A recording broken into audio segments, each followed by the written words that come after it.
Hey, it's Shan here, and I'm continuing to tell my stories as a hearing mom of a deaf child.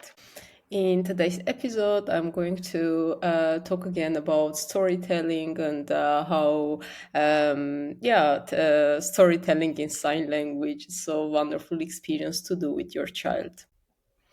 Okay, so let's start. Today I'm trying with the video and audio format, and hopefully I will be able to also attach subtitles because I think it's so important taking into account that also it should be very barrier free, so everyone can also get information from the podcast. So that's why I really would like to have a video and subtitles. So first I was doing just audio, and then I thought it's possible to also touch subtitles, so you can open in Spotify and then also just read what's going on.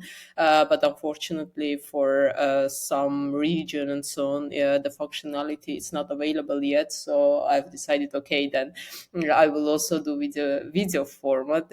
Even though I don't know why, but when it comes to podcasting, I like when it's just audio format. But I also enjoy watching different video podcast. So I think it's fine. The good thing is that I've ordered a very good camera for podcast, but I'm waiting and waiting until the camera will be finally delivered, so I can use and have a better quality. So now my quality is a bit of a shitty because I'm just using my laptop camera. So anyway, yeah, maybe I could also use my phone or whatever, but didn't want to overthink much as my very sexy camera is coming soon.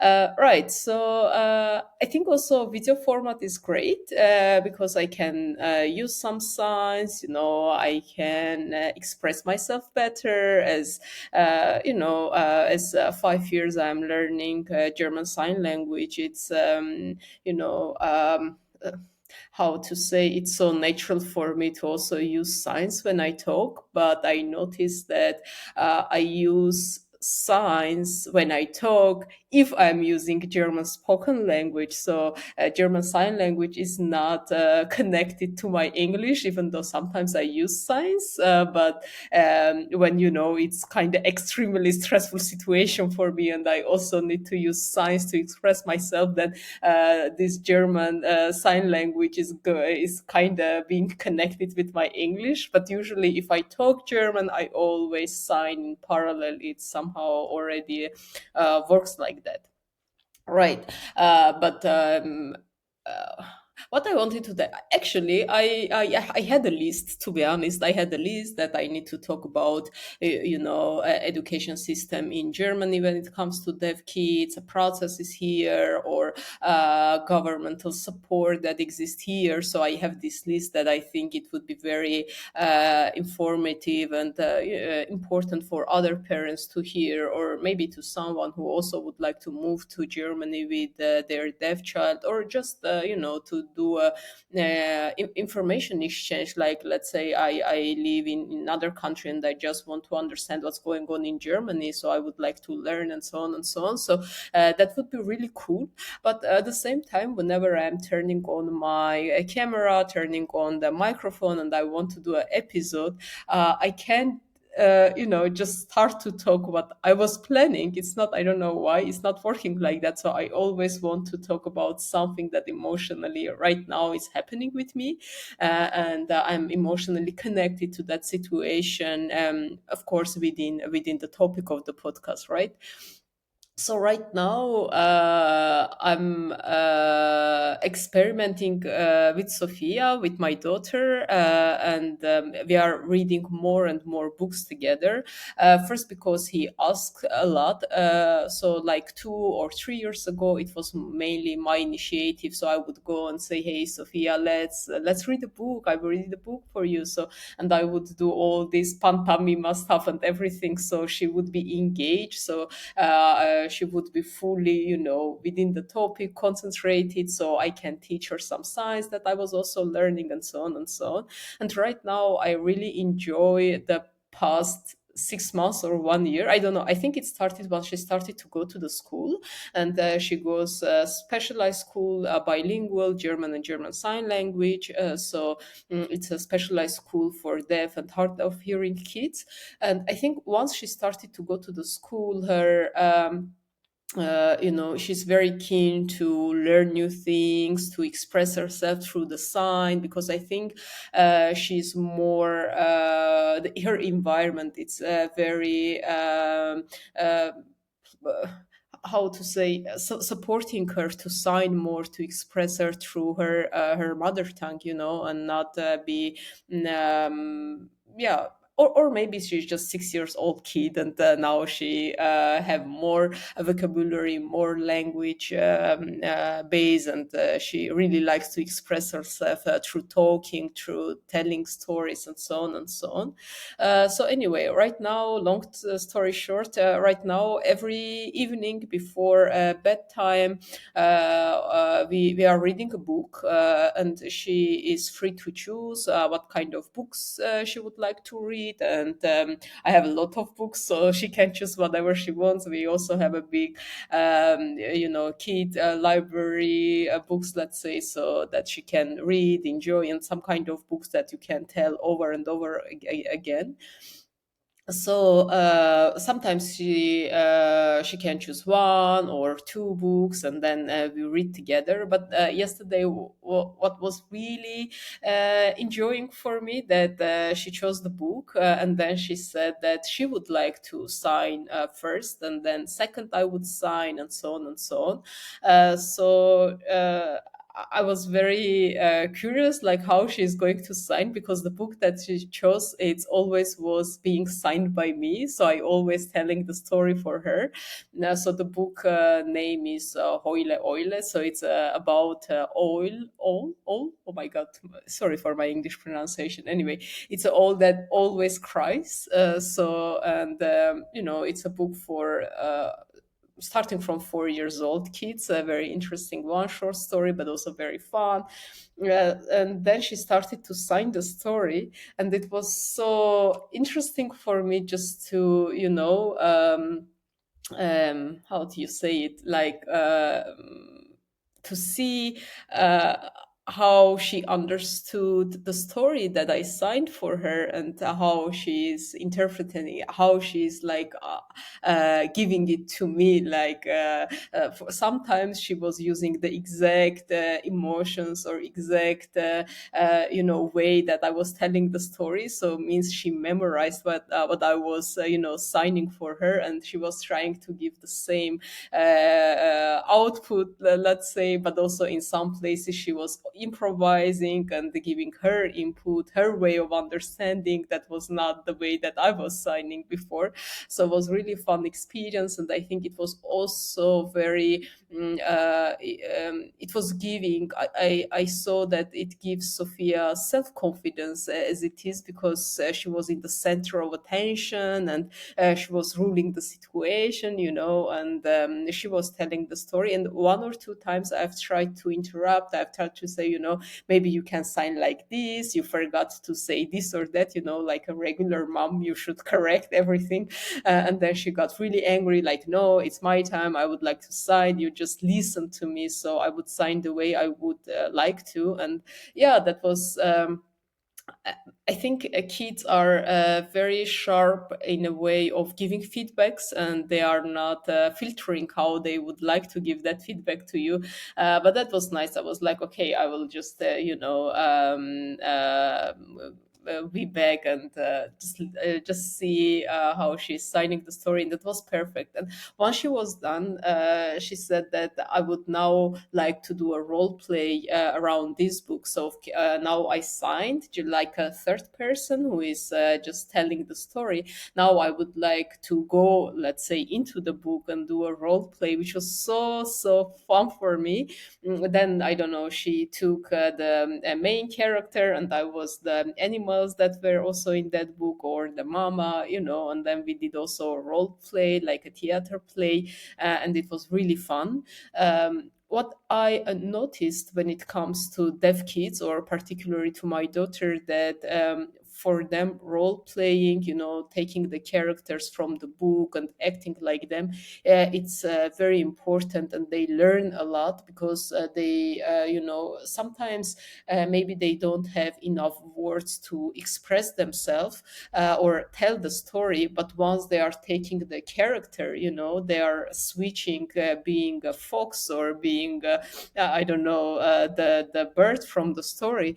Then they really feel that character and they act like that, and it's becoming like a true theater play, I would say. And it's so much fun. And why it's also fun as a parent, because you have an opportunity to just turn off your mind and forget about your work, your stress, your responsibilities, and you also like going into the book, and you are becoming part of the book, not just reading or signing, but rather even forgetting about all the vocabulary, all the sign, and just act like you are an elephant, just walk like you are elephant, or eat like you are an elephant. It is so much fun.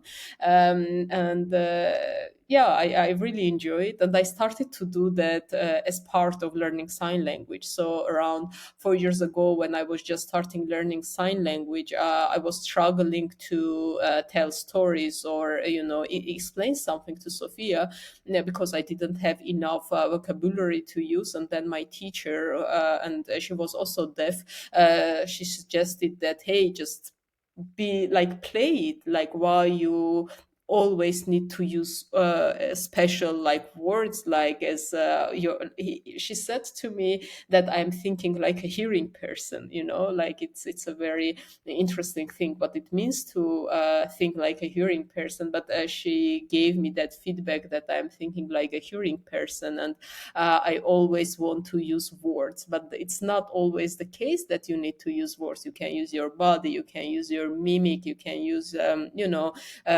movements, positioning your body in a certain way, and then the kid will understand. You can be the bird, you can be the chair, you can be whatever. So the child would be interested, visually would be interested to look at you, to get into the environment that you are in.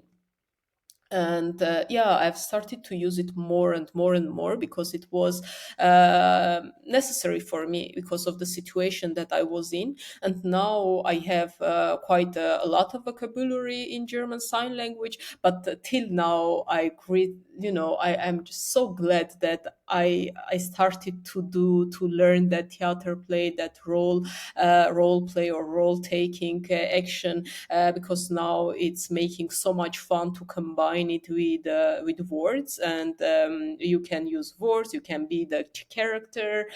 So it's really fun. I would really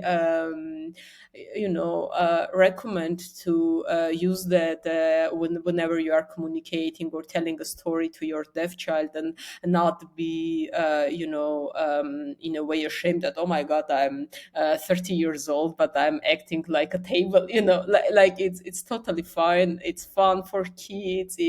And I think what I understood in my motherhood, let's say, that kids like, I mean, it's a stupid thing to say, but kids like these fun moments with parents. So I think we as parents, we don't have to be always like blah, blah, blah, blah, blah, blah, blah, blah, blah, blah. So this kind of person who always tell what's right, what's wrong. Of course, you do that because you protect them, and so on and so on. But also, I think kids deserve to see fun part of you as a parent, like a part that you are chill, that you are acting like a fool. So I think it's really cool.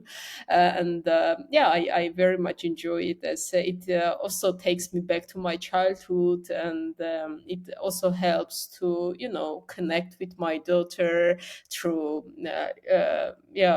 doing this theater spiel or pantomima plays whenever it comes to books. And another aspect that I wanted to share today, that actually I was, thinking yesterday and the day before, is, or recently, let's say, that whenever you are telling a story to, like, what's the difference? In my opinion, I never had a hearing child, so I don't know, I'm sorry. But let's say, in my understanding, because I'm a hearing person, right, in my understanding and from my experience from my childhood, what's the difference when you are reading a book for deaf child and when you are reading a book for hearing kid, right? So it's a total difference, and I think as a parent we should accept that we cannot read books the way that a hearing person would accept.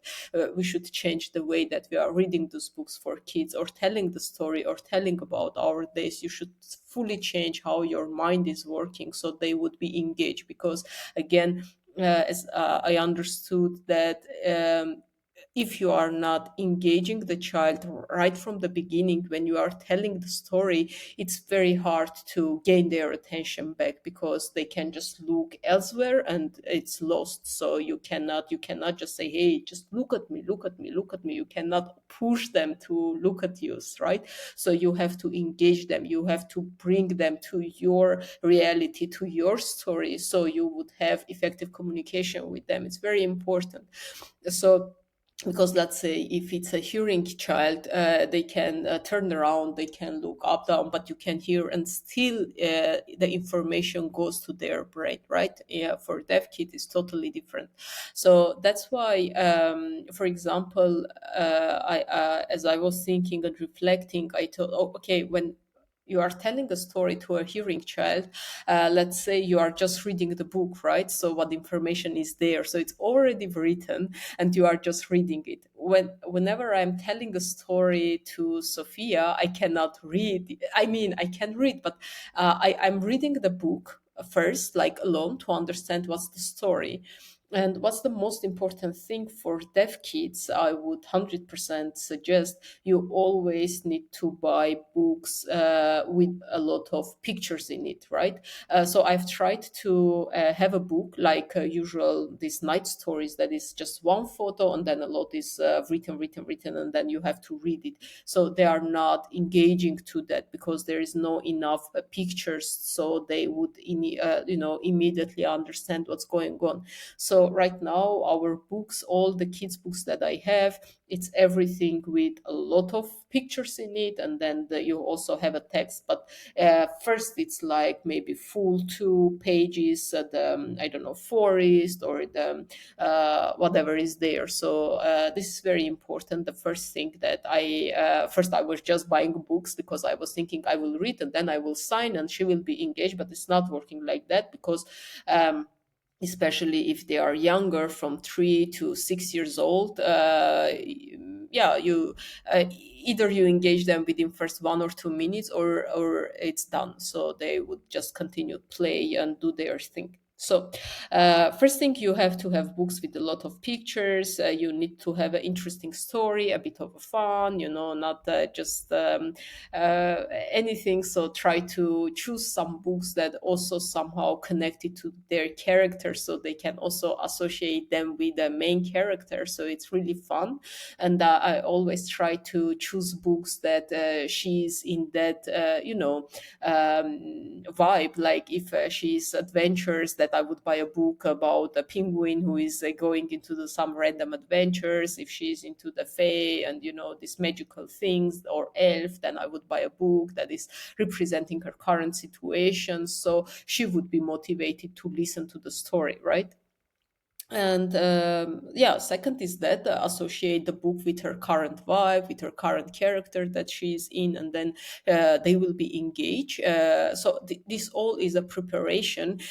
So if you are not confident with your sign language, or you are not confident that you can really fast tell the story, these two will help you to keep them there until you are getting all the things together to give the story. So it's just from my experience, because I had that struggles, right? And the third thing is that I would read the book in advance. So I would sign it alone in advance in my mind, or just in the evening, I would just sit and sign. So I will do a homework, right? So I will not sign a story to Sophia that I'm not prepared, because yeah, that's how I do, right?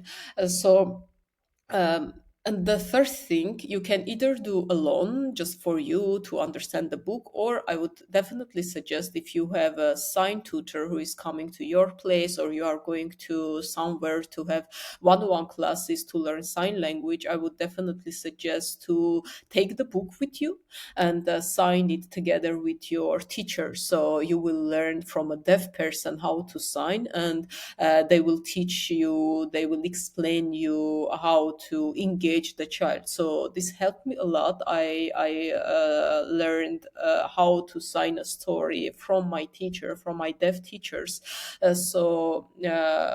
Yeah, definitely this is a very important step. And um, first I would suggest to not just look how they sign and just note like, okay, okay, thank you, but also once they sign the story, start sign yourself, so the teacher would see, and they would, correct the mistakes or give you more suggestion how you can do it better. So that's very important. I tried that, and yeah, it's really working. Maybe I should look at the camera rather to myself, but whatever, I will do next time when I have more experience doing all this podcasting.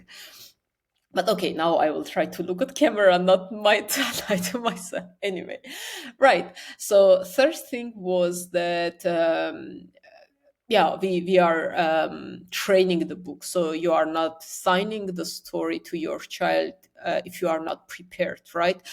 Because if you are self-confident when you are signing the story, the child feels that, and they are following you, and they want to be like you, right? So it's very important. And four, you need to create a very like a, how to say, I forgot the English word, but like a supportive environment for this book reading. Either you choose before the bedtime, so I don't know, or either if they are if they will be tired any other time, but try to create an environment that there is no distraction. So try to not read the book right next to her toys, like Spielzeuge. What is in English? Anyway, the toys, right? So the yeah, play toys, whatever. So not play with it with her toys, with, I don't know, next to the stuff that she was doing. So try to go to sleeping room, or try to go to, I don't know, we try to read in this part where it's just books, so no distraction exists, so they can concentrate, right? And always I try to ask her when she would like to. So I also understood that there is no way to push them, so they need to be ready. Or if before, she's reaction would be, no, I don't want, nine, nine, nine, nine. And then I was like, okay, I would take the book and I would just sit alone and read myself. And then she would look at me, look, and she was like, what's that mama is doing? And then she would come and say, hey, what are you doing here? And then I was like, yeah, I'm reading a book, but don't worry, you just continue and play. And she was like, no, I would also like to read. So somehow creating an environment that they want rather than you push them, because I think it's very sensitive topic for kids, to make them love books, and in order to make them love books is just to create this mystery and all these magic things around the books, so they would find it fascinating, right? um, Cool. So those are the things that I would definitely suggest. Maybe five things, okay, so that you can try, you can train with your teacher and with your child. And once we go and we read the story, what I've learned from my teachers and from experimenting with Sophia is, whenever you are telling a story, don't start from actions, like what actually is happening. Because I think when we are reading a book, usually it's like, says, in the forest, I don't know, animals were eating something, right? Or were hearing something. Oh my God, I'm sorry. So it starts from uh, it just says in a forest. So sometimes maybe it will give more information about the forest, but maybe it will just say in a forest. So for deaf kids, also for hearing kids, I believe it's not enough. So it's not enough, we cannot just leave it like that. So I think also in German Sign Language, it's very common to always start the picture from big to small, right? We always start from the big picture and then slowly we go, down into the main action. So you will give the context right from the beginning. So let's say it's a story and everything is happening in the forest, right? First minutes, I try to give the I try to create forest within our room, like very visual. I say it's forest, like what kind of forest it is. Like it's sunny, it's dunkel. So it is a what kind of forest it is, as I was saying. Are they flowers? Is it like autumn or winter? Is it tears, are they are high or they are short? Like, oh, everything. Like, what's the smell in the forest? Is there a wind there? Is there a lot of sun that is goes down, or tears? Oh my god, I'm forgetting my English like every day. So this bomb. So if they are blocking the sunlight, so everything is important to give the information. So the child, you can take your child in that forest. So basically what I do in our sleeping room, let's say, I am creating an environment so we both would feel that we are in the forest. We will feel the wind, we will feel the smell of the trees. Oh my God, trees. And, we will feel cold, a bit chill, or, we would feel warm. So everything that is possible, I would give in the beginning to Sophia. And then her eyes are becoming bigger and bigger and bigger. She's so much engaged into the topic because now she's in a completely different environment. She's not in her sleeping room anymore. And then you bring characters, you bring the animals, you bring the, I don't know, little girl that is there. Define the, you also give the character of this. So you would say there was a little elf and she has this. You need to give the full picture of the person, and you need to use your body as well, your mimics, like how are they are dressed, how they feel, are they scared, are they not. So just saying that in a sign language, let's just say, and she was scared, is not enough. You should feel that she's scared, so your child would feel the same, so your child would believe that, yeah, she's scared really, and she would be engaged because now she has emotions connected to it. You know what I mean? So this is why I understood in the past years that if I want my child to be engaged, and if I want this storytelling to be effective, and I want my child to learn something from this book that I'm reading, and it's not just just reading a book so I would do my work and she would sleep, but rather this is a activity, this is a chance for me to connect to my child, to teach her what I am learning from a sign language. Then I should engage her as much as possible, and the way of engagement is to give the full environment for her, understanding where it's happening, what's the weather, what are the, what's in the ground, why it's up, so it's sky is blue or not. Everything you should give, even though it's not visible in the photo or the picture within the book. You give all this information, and then you take the characters and you try to play these characters. Whenever you are telling a story in sign language, you cannot say and then the girl walks, so you say and then girl walks, so you kind of becoming this girl, right? So then you are becoming the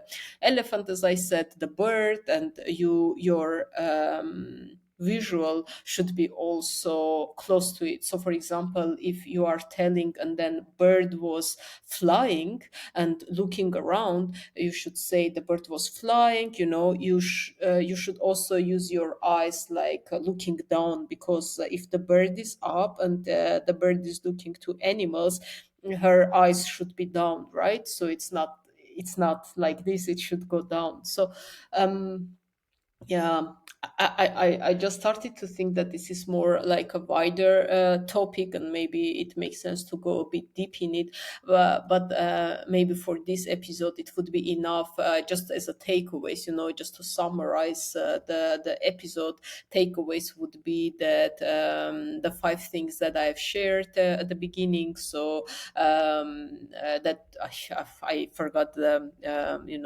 ordering of those, but yeah, the things that you can use in order to engage your child. The first thing, like a preparation, that you would train the book with your teacher, that you will find a book that is interesting for them, so they can associate them with the character or the vibe that they have. The book that has a lot of pictures, so they can first look, understand what's going on, and then wait for your story. Yeah, and then whenever you are telling the story, try to always give the full environment to them. Make your room like it is within the book. I remember that there was a cartoon in Armenia that I was watching, and in that cartoon, the little girl, there is a possibility to go within the this painting. So she would see the painting, and then she would imagine, and she would go inside the painting, and she would walk inside the painting in the forest and so on. So I think when it comes to deaf kids, also for hearing kids, but for deaf kids, it's necessary. It's must. So you need to take them, and you need to walk with them into that book. So it's not just talking about the book. It's really, you are taking their hands and you are going inside the book, and then they would be very much engaged. They would be motivated to learn from you, and as you can see, as a result, so I did this for 3 years without her being she was just engaged as a child, but she wasn't signing with me, and after 3 years now, she takes the book, she signs from start to end. She signs the same way, with the environment, giving everything. She does like a theater play, and that's the result of that. That's the result that we were reading books like that. So for now, reading books now, it's fun. It's a playtime as well, and she feels confident out of it, and she also feels that she is adult in a ways, because she's telling the story and not mom. So yeah, those further things that I am in currently with my daughter, that we are experimenting again and again. And yeah, I very much hope that my camera will arrive soon, like some days from now, and then I will have a better video quality. I really hope that I would be able to attach subtitles to this video, and hopefully I will also upload into YouTube. This is a sign for YouTube in German Sign Language, so I really hope that I would be able to upload in YouTube, and yeah, also there it will be available. So right, thank you so much. That was it for today. I need to run, do all my work and stuff, and then we'll think what other topics I could bring here. Oh, and I want to say hi to my follower. I have two followers. Oh my God. I want to say hi to you guys. You are my first two followers. I love you. And yeah, now please maybe write comment, or if you have any feedbacks, pass it to me. Okay, bye.